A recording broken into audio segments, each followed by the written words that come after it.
This is the Bates Bobcast, our weekly podcast where we take a look at the week that was in Bates athletics. My name is Aaron Morse, and this week we preview the Bates baseball season. Plus, the women's track and field team put together a big-time performance in the Distance Medley Relay, and the women's basketball team ended the season on a high note. All that and more coming up on the Bates Bobcast. Bates, fight till the end, fight till the end of every game.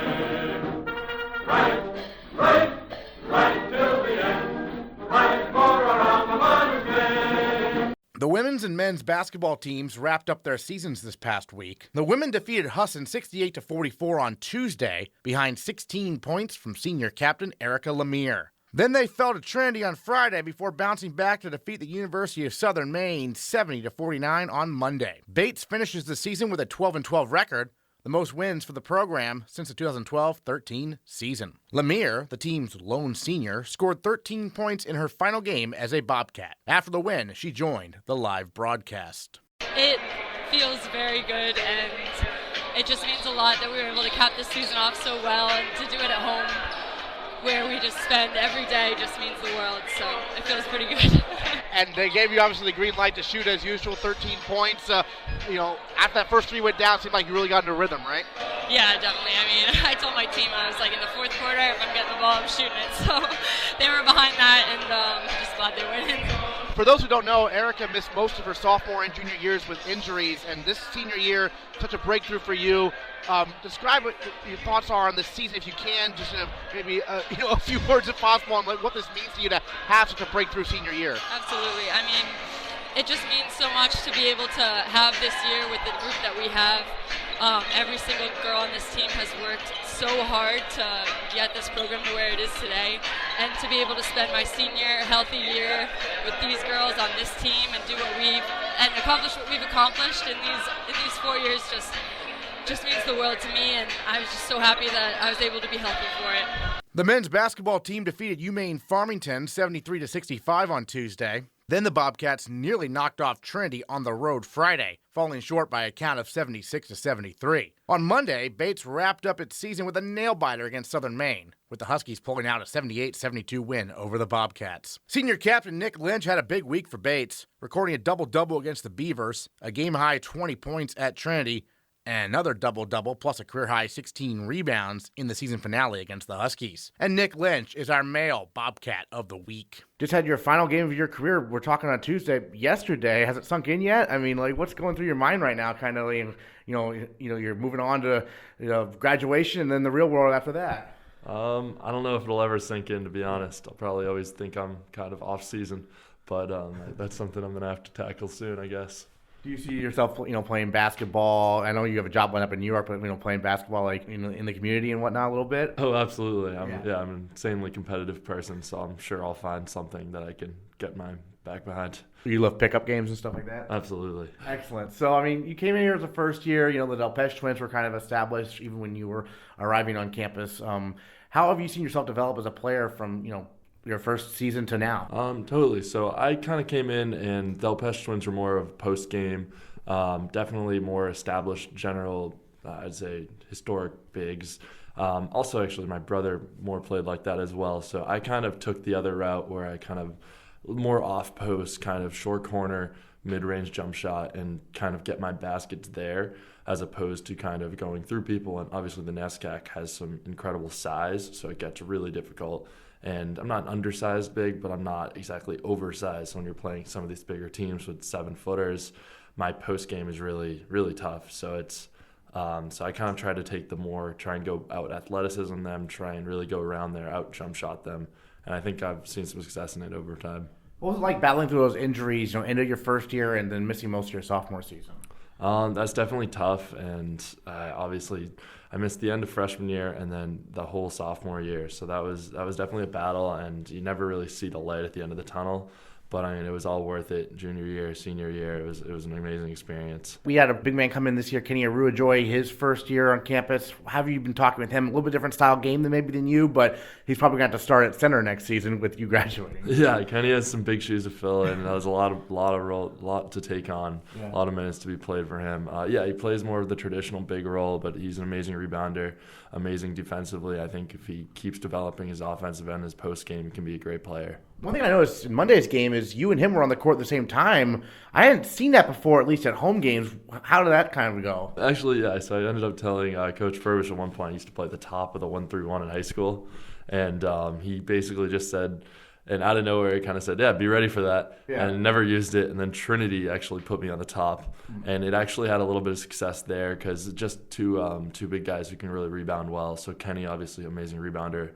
So, and then me running in with basically no one to box out, just a free run at the hoop, so you're able to get a lot more rebounds. So it really was kind of a make sure you can get the board, secure it, and go. I like to think my length disturbs people up there too. I give a lot of credit to the guys who play it all the time, like Brandon, Cody. Yeah. It's the most tiring position by far. You're basically just running back and forth, jumping, and just trying to disrupt the ball in any way you can. And 2 minutes of that is like 30 minutes of sprints. Yeah. It's crazy.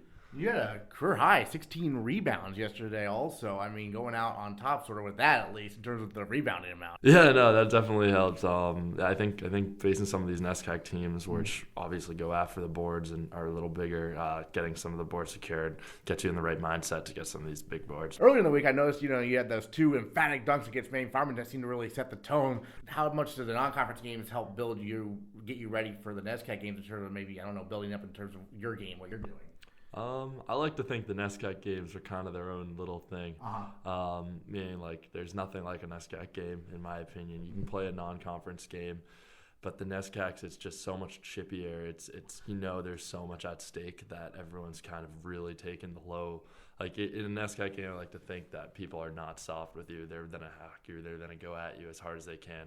And in a non-conference game, I think it's more of people are trying to get better and trying to win the game, but I think it's less chippy, it's less intense. So I think there's nothing that really prepares you for NESCAC games like NESCAC games. Makes sense, right? Yeah. So, you're graduating, you're heading to New York City next year. I mean, I assume you're going to be paying close attention, though, to the program next season to see where it goes, kind of, right? Absolutely, yeah. I think they can find a lot of success. They have some amazing guys returning, all those guards, Kenny, Snotty, anyone that's really, they have some really good players off the bench. People are just working so hard. And I think they're just going to find success the way they need to. I think they'll be good. I feel like, Snotty, he missed the last part of the season because of mono and everything, but it seems like he really flashed some really great potential. That one pass he had to you, and the wraparound pass he had was pretty amazing. Absolutely, yeah. The guy has a lot of potential. He came in right from the start and helped us. I wish we really had him for the NESCAC play, but obviously he'll be back. Well, Nick Lynch, any other thoughts on your career here at Bates and what it's meant to you?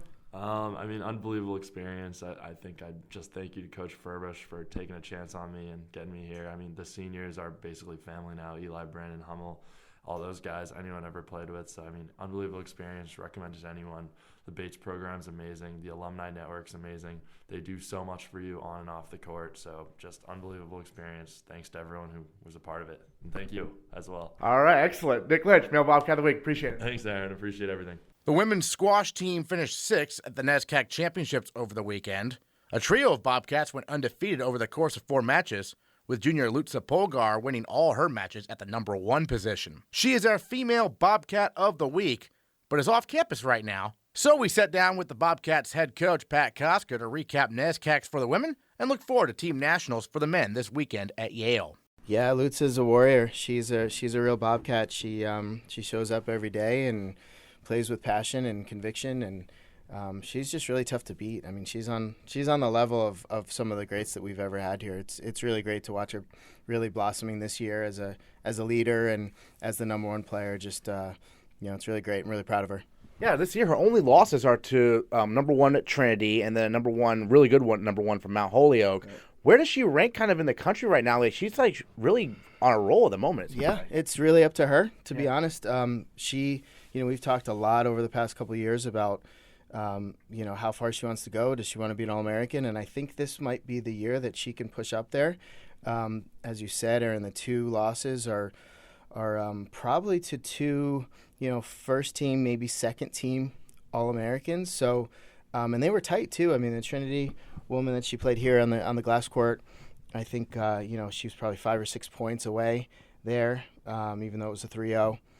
And the Mount Holyoke kid as well. I mean, first year from Sri Lanka, I think. I mean, just a really tough player. And Lutza gave her all that she could handle. And so, yeah, I think she could, if she really pushes at individuals down at Brown in a few weeks, she could be an All-American, no question. Will she be in one of the other divisions? If you win it, you get the All-American status? I think so, yeah. We have the top flight is 16, so I don't think she's there in the ratings or rankings at this point, but no, definitely. I mean, she was close last year even too. I mean, she had some really tough matches at GW down in DC, and she knows it. I think it just takes a little bit more work over the next couple weeks, and she definitely has the dedication and desire. I think it's tightening up just a little bit her game, and and really just believing that she can do it. I mean, I think she's there this year, and we'll see. And if not, next year is going to be a great year as well. So, I'm just really proud of her. She's done some really great things. Yeah, in your match against Middlebury, I believe she was down 2-1 and rallied to win it. Yeah, her opponent for Middlebury, they've battled probably 5 or 6 or 7 or 8 times over the past 4 years or 3 years, and they're really tight. They're both physical players. They're both really aggressive, and they get in each other's ways, and there's elbows and hips and shoulders everywhere, and so it really is sort of a mental battle. Refereeing comes into play there because the ball's a lot of times in the middle of the court, and both women are sort of in each other's way. So Christina has the unlucky job of refereeing Lutza in those situations, so that's tricky. Yeah. So Lutza just fought. She's one of those players. We've had probably only 3 or 4 in my time in 11 years where she just hates to lose. She just does not want to lose. It doesn't matter if it's in practice or with a guy or with a teammate or with another woman from another team. She just does not want to lose, and that's what happened. And the same thing with Tufts on Sunday. She was down. She lost a game, and once she sort of loses a game, or she also got hit in the wrist during the match, I think, and so once something like that happens, a bad call or a little injury or something kind of sets her off, she just gets really angry, and the rest is history. She goes on and wins that match. So sometimes that's the best kind of kick in the butt, is to a little bit of adversity, and she's the type of kid that sort of relishes in that adversity, and it's really great. I mean, selfishly wish we had more players like that. Well, speaking of not losing, I don't think Maeve O'Brien has lost since I can remember. I mean, sophomore, joined the team kind of midway through this year, ended last year on a big winning streak, and just keeps it going, doesn't she? Yeah, Maeve is a rock star. She hasn't lost. I was looking at this because you keep posting it, and they talk about it on the bus, this streak, and then I say, well, you only have like 47 more matches to go until Ahmed's streak. But Maeve has won, I think, 18, 19 times in a row, and dating back to the Brown match we had on a Sunday or Saturday night late in January of 2018, which again was a close match too. I think she's 23-4 over since she started here. Yeah. Playing it, anywhere from 3 to 5 or 6, and she again, just sort of like Lutza, just does not want to lose. She's just really focused when she's on the court. Just a really incredible competitor with a lot of heart and desire, and she's the type of person that we look for this program. And I know going out at number 5, she can win every single time. Doesn't matter who we're playing. I think probably we'll have to move her up in the lineup at some point because coaches are catching on that she's just a lock to win at 5. And she's had some really good results. So we'll see. I think, I look forward to watching her play at Nationals as well. 3 more matches and then done for the season. And then Natasha Jones, the first year. Big weekend for her, too, 4-0 as well. She's had a really nice debut season also. Reminds me of Katie and Maeve last year. Definitely. Yeah, Natasha came in. She was ready to play. We sort of recruit that way, ready to play when you get here. She's had some adversity. She's had some health issues, and, so that's contributed to a little bit of inconsistency in the fall and early in January. But now that she's healthy or closer to healthy, she's putting it all together on the court. She also really just believes now that she can win, and that's part of the mental, the mental toughness of squash and the the bump up to college squash as it relates to high school squash is just really you're playing the same people, but everyone's a little bit older and there's more stuff going on. There's more, there's more challenges with college life, and parents are watching and old high school coaches are watching and all that stuff. And so once they believe that they can win, and once they sort of focus on what we've worked on in training and really focus on themselves and getting better, they're really capable of doing anything. And Natasha's proven that. So team nationals coming up first for the men, then the women after that. Seems like both teams are going to be in the C flight. Is that fair to say? Yep. Both the men are right in the middle of the C flight. Mm-hmm. I think we're 5th out of 8 teams.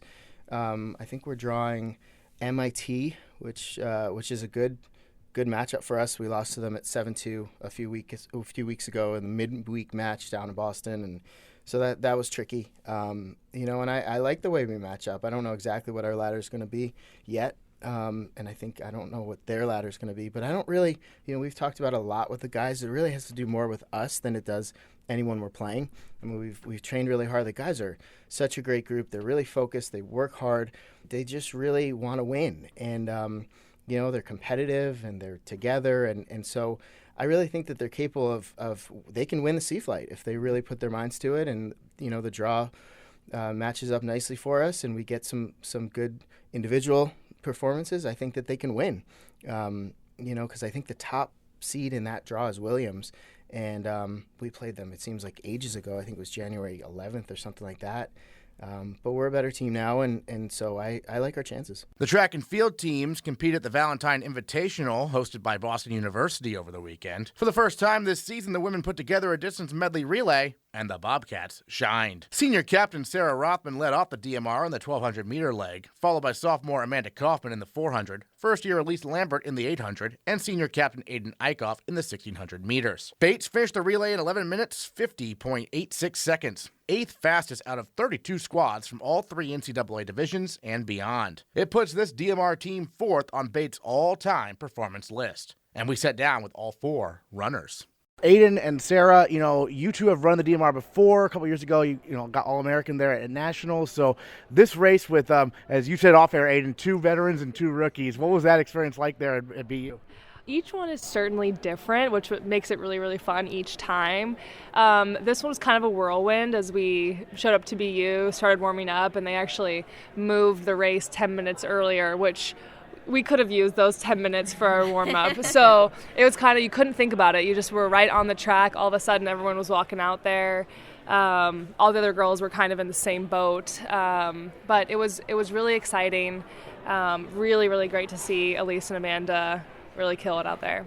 Awesome. And then Sarah, you led off, right? So how's it going when you lead off a race like that? What are you looking to in terms of setting the pace for the team and whatnot? I just always want to make sure that I leave my team in a great spot for the relay. I love relays for that reason. Just to, it's such a good team-centric event, and we did have 2 newer members of it. So I want to make sure that they did not feel overwhelmed or anything, and I wasn't putting them in an uncomfortable position or at any. So I think it went pretty well considering that. Terrific. So Amanda, you're a sophomore. That was your first ever DMR.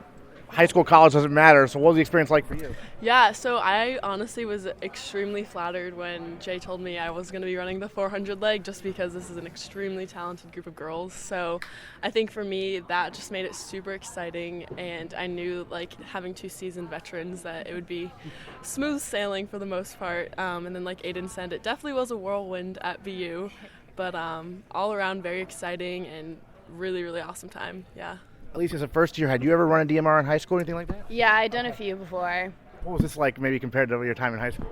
It was definitely a lot scarier. I felt a little bit more like I had a little bit more counting on me. But I had great teammates to support me the whole way. Sarah helped me a lot, just relax beforehand, especially with the warm-up situation. I was really nervous. But overall, it was a really good experience. And you ran the 800, right? Mm-hmm. Is that something you typically run, whether it be in a relay or individually? Yeah, so 800 and 600 are kind of my main events at this point in the season. And you're the only one we haven't had on the Bobcast before, so I wanted to ask you, being a first year, how did you decide Bates was a place for you? Well, I always tell people it was the feel, you come here and there's just a unique feeling about it. But what really made my decision was when I sat in on a track practice during the fall, like during the preseason. And I did a workout with the girls, and I just felt that the team was such like a loving place. And so I knew that I would, feel great here. And then Ayden, obviously, this was a fast race. I know a lot of other schools had fast times also. So what was that dynamic kind of like? I had really no clue what to expect, and especially with the mile leg, so much of the race has already been decided by that point. So I actually ended up following this pretty speedy Brandeis girl out, and she kind of just led me along. So it was really nice to feel comfortable that if I could just stick with her, I would run a good race. So it was really cool. And then, Sarah, I haven't had a chance to look at I know it's 4th on the all-time performance list at Bates. Is this the fastest one you've been part of? I think it's pretty comparable to what we've run. It's just always nice to take each season for what it is and see where we are. And this is one of the earlier DMRs that I've been on. We usually don't compete until later in February or March, so it's nice to know that we're in a good spot early on. We can just keep on improving and working hard. Excellent. Then Amanda, you ran the 400 for this, so you ran the shortest leg, right? So not quite a sprint, but kind of close to one. Yeah. So pretty much the 400 runners do primarily train with the sprinters. Mm-hmm. So. And it is the Distance Medley Relay, so that was a little out of my element, but like I said before, these girls are awesome. Such a supporting environment. We're a huge collective team between sprinters and distance runners, but definitely was a little weird, the change of the 12,000 going into the 4, but just made it super fun to be able to go out and be speedy for these girls. What's the key to successful baton handoff and all that? How that goes? Honestly, maybe just communication but without talking, and definitely not leaving too soon. That can cause problems, but I think for the first time out, I think we did a pretty good job. There definitely was some bumps, but like I said, it was the first time out, so it's good. Elise, is it first year to get any advice from a couple seniors here? Mostly just to relax. I'm a very nervous person pre-race, so just it was good encouragement. Yeah. Is being relaxed, real crucial, you think? Yeah, I mean, I think at BU it's really, really easy to let the environment kind of get to you, and fortunately we were pretty there early in the morning, but it was still crazy. There was lines everywhere. You couldn't get through the hallways. It certainly was stressful, and it's also easy as a first year running with this new team to feel that stress very acutely. So, I mean, we all, when we were warming up, just saying it's okay. We're just gonna, get a time in the books and see what happens. Is this the largest meet in terms of sheer numbers? It was definitely each event had certainly many heats. I know in the mile there was probably 11 or 17 heats. I forget. I think there was 30. Yeah, or something crazy. But it's just to not let that get to you though. Treat it it's still a race, and we're all gonna put our best effort. And the nice thing with a relay is it's not just one person. There's 4 legs that are just as important, and if one person's not feeling their best, we can definitely help each other out and pick each other back up. Amanda, what was the atmosphere like from your point of view? Yeah, so this actually was my first time running at BU ever, so that definitely was a little bit of not culture shock, that's not necessarily the right word, but it definitely was crazy. It was a huge stage, a lot different than some of our other meets, but I think it just made it that much more exciting and just fulfilling to know that all the work that we've been putting in. I know the sprinters, we start practicing in September, and summer training, so that's just a very long preseason without competing, so it's just really nice to see those big times on the big stages. And Elise, your team here, you mentioned trying to be calm and whatnot. How did the atmosphere, did it impact you at all, or you were just focused? I think it definitely has an impact on how you perform. Just you go to a crowded venue and there's a lot of energy, there's a lot of people there, and it's it's a little scary, of course, but it's also really exciting just to be able to put yourself out there and to show everybody else what your D3 school is made of, Sure. And then Ayden, have you talked with Coach Jay and whatnot about the strategy of the DMR going forward, what meets you'll enter and what you might not? We have not. I actually will check in with her later in terms of how our 1150 will stand throughout the season. I think historically that time will qualify, although each year is different. So we'll just keep on keeping on. Sounds good. Ayden, Sarah, Elise, and Amanda, thanks so much. Thank you. It's time to play ball. The Bates baseball season gets underway next week in Florida against Augustana College. Last season, the Bobcats made the 4-team NESCAC tournament for the second straight year. Head coach John Martin fills us in on this year's squad. Instead of California, going to Florida this year for a rather, very big Russ Matt Invitational where there's tons of teams. What prompted kind of this move to go to Florida instead of California? I think we're looking for something to change up the scenery a little bit. Still stay in the sun, still enjoy the warm weather. This is a little easier flight, and I think that it'll be a good experience for the guys. We play on some nice facilities, and we stay in a condominium kind of resort area with a pool complex, and so when we're not on the field, we have a little free time. But I think it'll be a good change, a little easier travel schedule. We're flying direct from Portland, which you can't really beat that. So I think it's just something that we're going to try out, and we'll reevaluate once the trip is finished. 4 games with Augustana, 1 game for Capital. How do you kind of determine how you're going to, set up the schedule kind of? Well, we were limited, obviously, with how many teams were available to play. Yeah. That's one of the reasons I think Bates hasn't gone to Florida much in the past. And there's more options in California with, there's 10 different colleges and universities out there to play. So we're looking to go to Florida, play a 4-game set with Augustana, who's a very good team from the Midwest. They're from Illinois. They were close to 30 wins last year. I think they were like 27 wins last year. They're going to be a strong, competitive team with some depth. And then Capital I know nothing about. I just know that they're coming in that weekend. They're looking to play games. They're a Division III team from the OAC in Ohio, which is a good baseball conference, and we'll get a good idea of what they can do. But these are all games that we're all kind of in the same boat, meaning that we're getting outside for the first time. So I think that there'll be some mistakes, there'll be some good things to take from it, but it should be good baseball, and I know that all the guys on the field will be excited to play. All right, well, let's start with pitching staff, perhaps. Obviously, Nolan Collins, sort of the headliner based on his performance in NESCAC play last year, coming back. What do you expect to see from him this year, and who are some other guys you expect to see compete for maybe for a rotation spot? Yeah, Nolan is a strong returner, obviously. He had a good summer this past summer in the Futures League. He pitched for Brockton Rocks and did well. So I look for him to get a bulk of innings this year. Strong workhorse, good fastball, definitely competes, likes to pitch in the bright lights. So I look for Nolan to kind of hopefully steer the ship a little bit. Other guys, Justin Foley's returning, got a good amount of innings for us last year. I think he's pretty versatile in what his role can be. I think he can start. I think he can be long relief. I think he could give us 3 outs just to connect to the next guy if we need him to.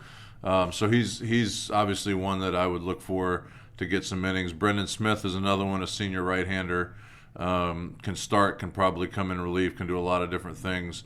These 3 guys that I've just mentioned, I plan on getting a start early on in the season to get a look at what they're capable of doing.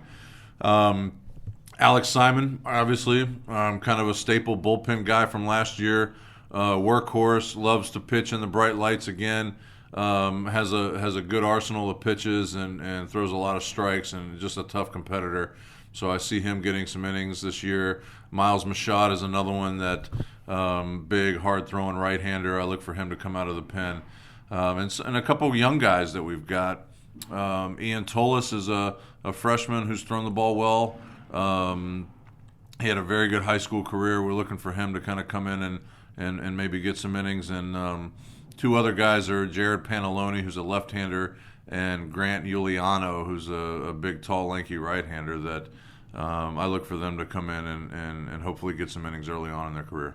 Yeah, you touched on some of the younger guys, first-year guys coming in who might make an immediate impact. What do you tell those guys about the biggest difference they might notice right away, college, Division III, NESCAC, versus what they compete against in high school? Yeah, I think that probably, some of the biggest differences, you're going to face guys that are just older, they're more seasoned, they're just better all-around baseball players. They've been playing a longer time and have more experience at a higher level. So they're tougher to get out. You're going to face hitters that can take to get to 2 strikes and still hit in that situation, where in high school maybe you don't see that as much. In high school as well, you can blow fastballs by most of the hitters there in the lineup, where you just can't do that in college. The hitters are better, they're stronger, they're more physical, so they're going to catch up to those kind of things. But on the flip side of that, for hitters, I'd say you need to look for pitchers that are going to locate more than one pitch for strikes consistently.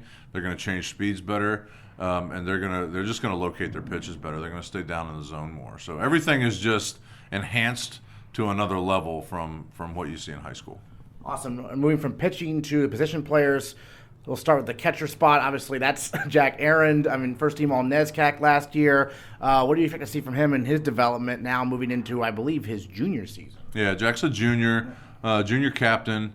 Alex Simon is our other captain this year. But Jack is, he's a leader on the field, and he's a general on the field. He plays really hard. He's locked in. He calls a great game.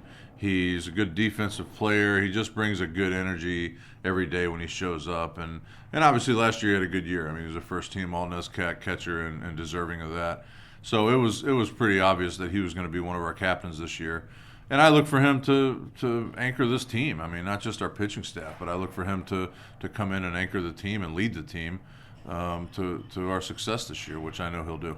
Well, another thing he does, he works the count and gets on base a lot. Yeah, he does. Yeah. He does. He works the count, draws a lot of walks, but he's tough to get out of the plate. I mean, he just kind of battles and does whatever he takes to get on base. All right, so who are some of the guys competing for spots to start in the infield, or is it almost fairly set with a lot of guys returning, it seems like? Yeah, I think in the infield, we were just kind of looking up some things, preparing for next week, and we had a good fielding percentage last year. I mean, we were top 4 in the region, so I think that we can definitely go for number 1 and have the best fielding percentage in the league. Which, good fielding percentage. If you're going to catch the ball in the infield, you got a good chance to stay in games and have a chance to win. So, Kyle Carter, shortstop, good defensive player, can definitely play shortstop as well as anybody in the conference or in the region. Giovanni Torres, another one, good infielder, versatile, can play third, short, second, can do a lot of different things. Dan Trulli, we're looking for. Dan's a good hitter, offensive player, but we're looking for him to play on the corners as well and have his bat. A couple newcomers. Andrew Chi is a freshman middle infielder, good little player, scrappy, tough at the plate, can make the plays up the middle. And Antonio Gireno is another one who's kind of a utility guy from down in Georgia, and he can pitch a little bit and play some different spots in the field. So we've got some combinations. There could be a lot of moving parts in our defensive scheme this year, but we'll see how it shakes out. It always does. Yeah, when you mentioned Gireno, a guy who can pitch and play the field. I know Jake Shapiro did some of that. Maybe even before you were here, Sam Warren did a lot of that for Bates. How do you determine that with the guy coming in? If they want to focus on one thing or still try to do both? Well, honestly, it's funny to say this, but it always comes down to hitting. If you're a pitcher and you can hit, then we may have a possibility where you could possibly play somewhere in the field. If you're a pitcher and you can't hit, well, you're probably just going to be a pitcher. That's normally how it shakes out. So Antonio is a tough at-bat. He grinds at the plate. He's got some pop in his bat. He's got a good swing. He can definitely hit. And he can come out of the bullpen for us and pitch some innings too. Awesome. Now moving to the outfield, I know you got a transfer coming in from Miami of Ohio, and who are some other guys you expect to see out there in the outfield this year? Right. So Christian Beal is a transfer from Miami of Ohio, speedy outfielder with some pop in his bat, good player, plays aggressive, plays tough. We're excited for what he's going to be able to bring to the table this year. Johnny Lindgren is another one that's returning, obviously a football player as well. Brings good energy, can run it down the outfield. We're excited to see what he can do. Will Sylvia is returning, who has been kind of in the outfield as a staple guy for the last couple years. But we got some newcomers too. Gireno can play in the outfield, as I mentioned earlier. Kevin Lucy is another one that I could see him competing for some time and pushing some guys. We've also got, let's see here, we've got Leo Watson, who can catch and play a little bit in the outfield. We're hopefully expecting him to come in and set the tone for us this year. And Pat Beaton is another one who played in a handful of games last year and did a good job. So we're hopefully going to get those guys in the game early on and get an idea of what they're going to bring to the table this year. And you got DH pretty well set after last season, don't you, with White? Justin White is definitely capable of sitting in that spot and producing. It was pretty awesome to see what he did last year to come on strong when we needed him to and help us make a playoff push at the end of the season. but he can catch also, and he's just come a long way, and I expect him to settle in and produce for us offensively for sure. He's a great story, isn't he? Because he really wasn't on the team for the first couple years, and then all of a sudden last year, second half of the season, he just got red hot. Yeah, you know what? And he was patient with it, and he gave us a chance to shake some things out. He showed up every day and worked hard, kept a good attitude. Asked for extra work if he could get it. He did what we needed him to do, and then when we finally gave him his chance, he produced, and that's really what it's about. You get a chance, you get an opportunity, capitalize on it, and do the best you can, and Whitey was able to do that. So it was really good to see him that he was patient enough, but once he got his opportunity, he capitalized on it. And so I look for him to do that, and for any of our players, that when they get that opportunity to come out and give us your best effort, your best energy, and let's see what we can do. I know in the middle of that order also, obviously, you mentioned Truly before, a guy who's shown some pop during his time here, and you're pretty excited about his potential for a real breakout campaign this season, aren't you? Yeah, he's got the ability. He's a big, strong, physical guy, has really worked hard in the weight room, fun guy to be around. He's just really put in the effort this offseason, so I really hope that he has a great senior year, as I know he will, and I think that he's a good offensive player. He's a leader. He's just a good guy to have around, and I really hope that he has a great senior year for us to send him out on. Excellent. Any other thoughts on this year's team and what you're most excited maybe to find out about what they can bring to the table going forward, whether it be in Florida or after that leading into NESCAC play? Well, I think that we're gonna be competitive. We're gonna play loose. We're not gonna be uptight. I think that we're going to show up every day, no matter who our competitor is or who's on the other side of the field.